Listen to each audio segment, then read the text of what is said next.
Like, I turned a year older, and I like to believe that I am indeed wiser. So here are 5 things I would have told my younger self to stop doing. Welcome to today's Life of a Gem video, guys.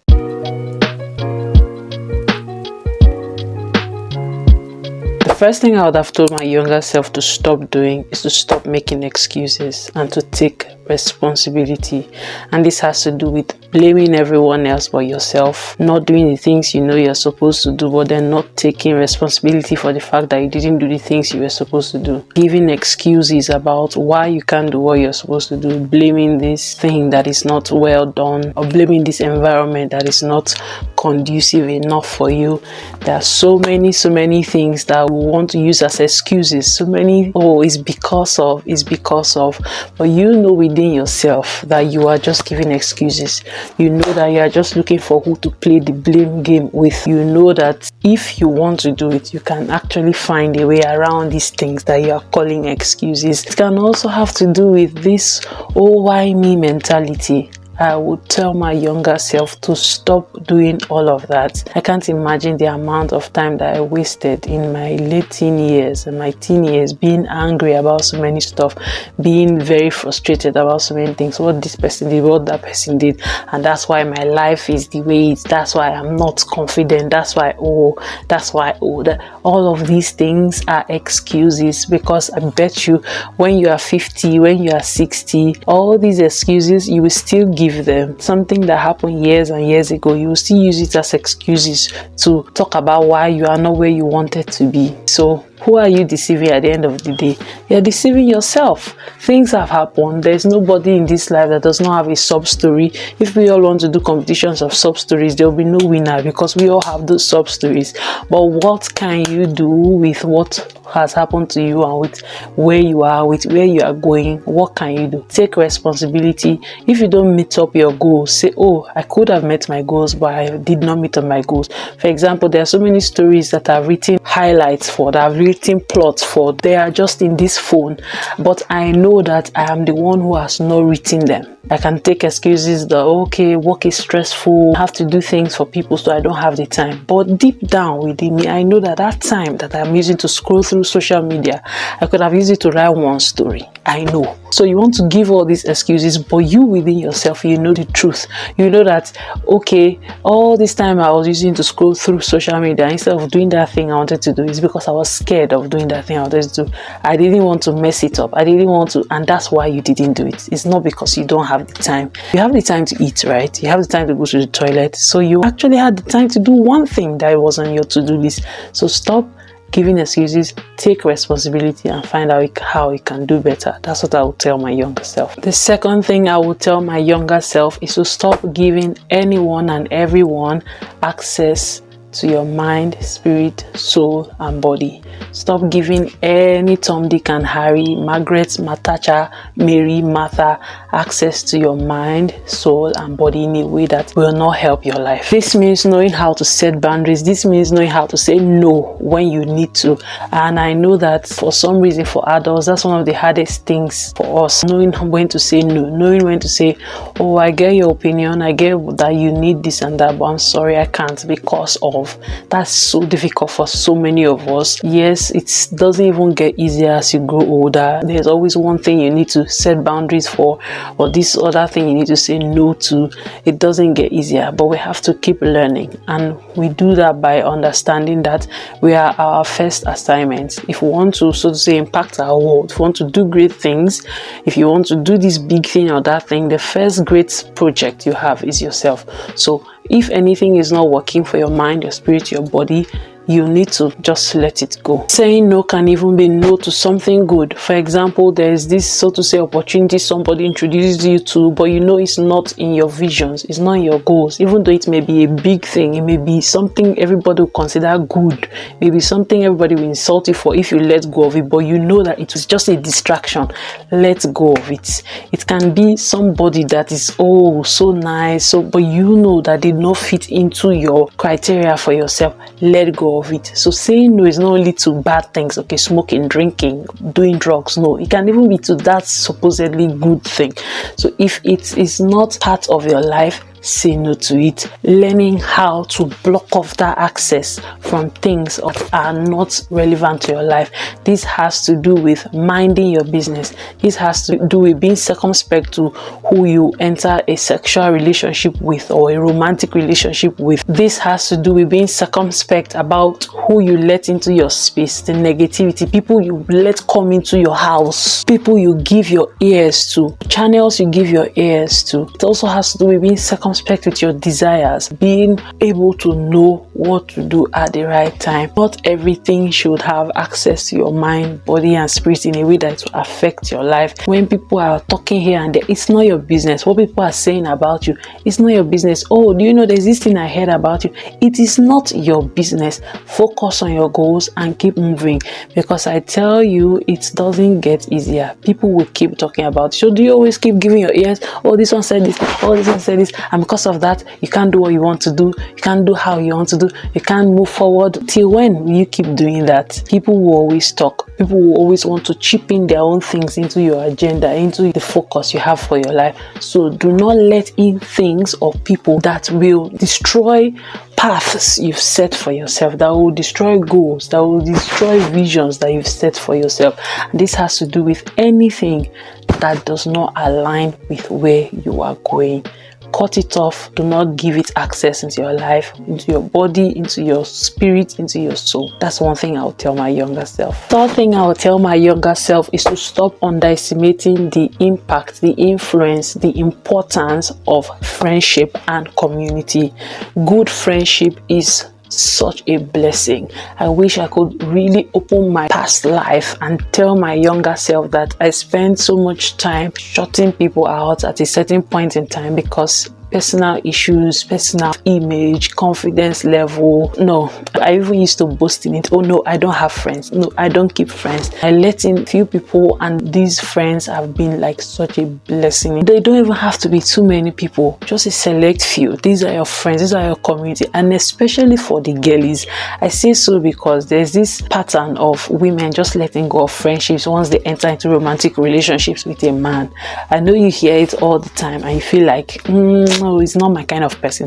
But it's easy to slip into that. It's easy to slip into this codependency on a love interest or on a romantic partner that you forget about your friends. Your friends will always see you for who you are. When you are in love, the love can be blind in your eyes. You can be so engrossed in that feeling, in that emotion, especially if you are somebody that has had childhood neglect, if you are somebody that thrives on codependency on others, if you are somebody who is moody, if you are somebody who has issues mentally that makes you feel like all your happiness, all your love has to come from one person. When you think that you found that one person, it's easy to just transfer entirety of your life onto that person. Not only are you choking that person because one person can be everything to you, but you're also choking yourself. You push away your friends, you push away your community, you forget that you have friends, you don't go out with your friends anymore, you don't speak to them.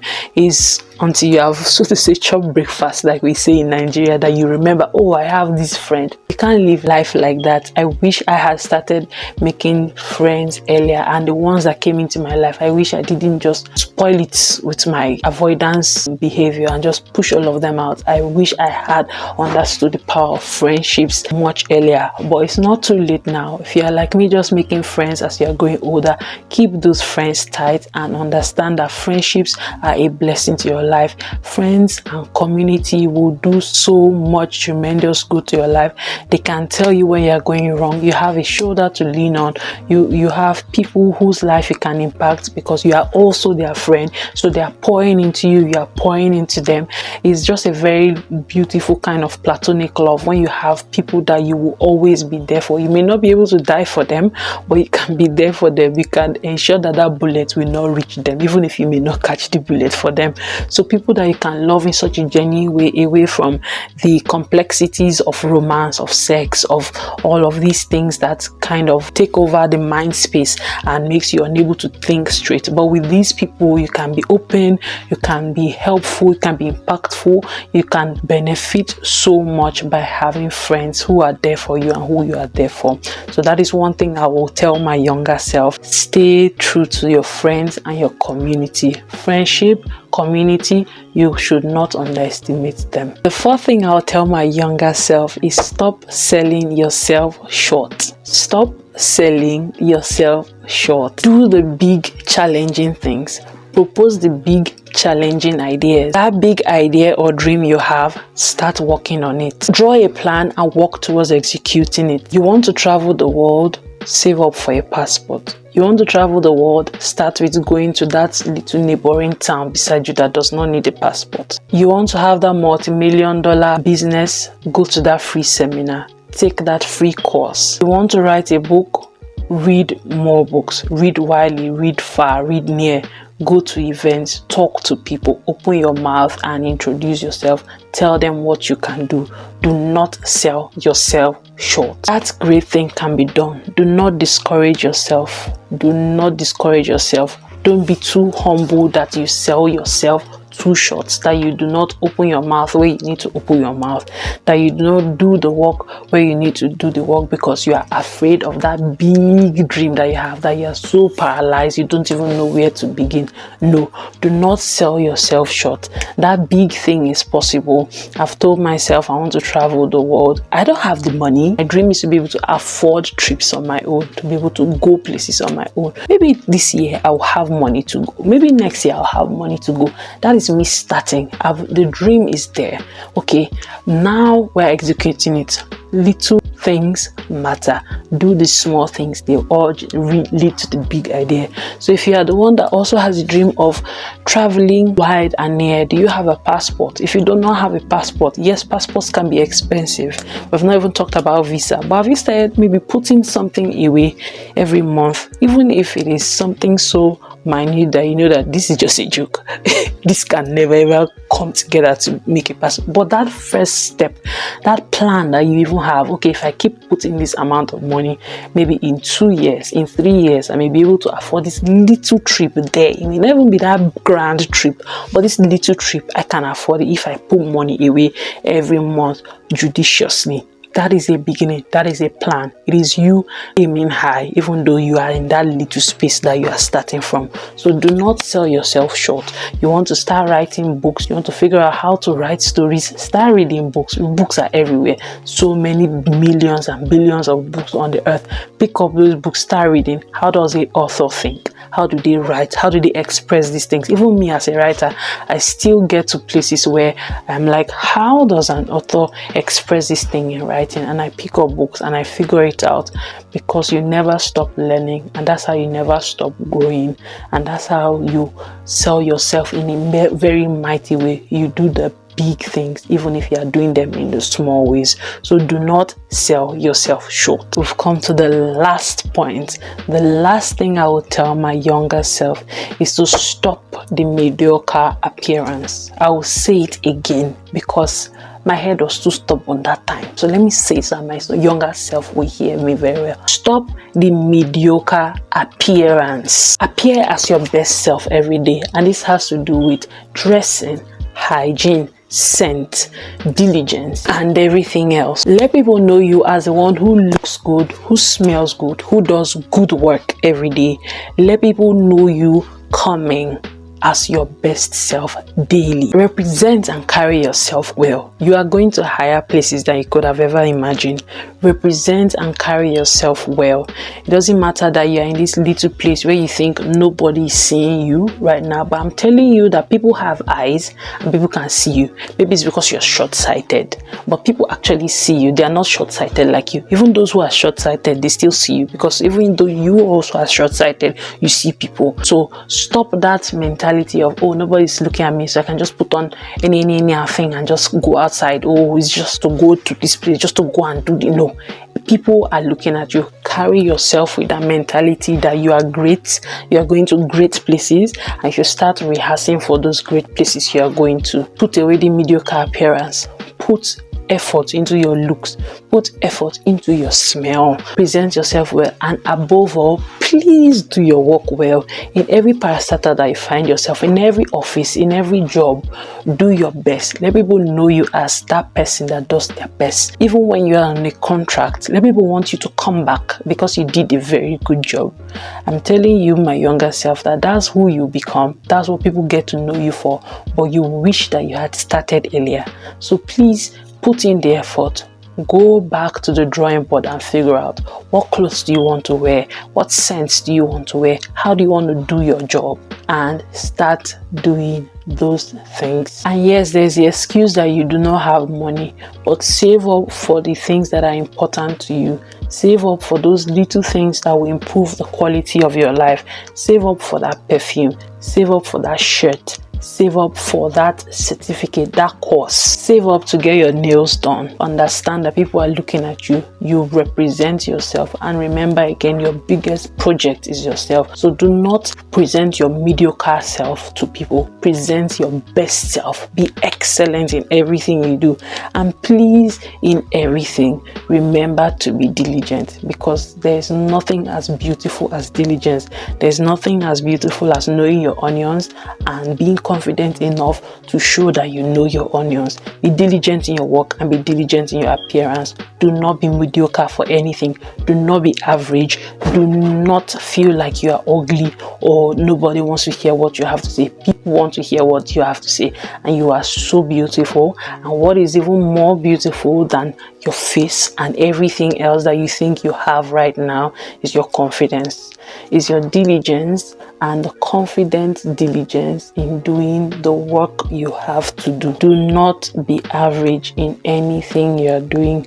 Do your very, very best.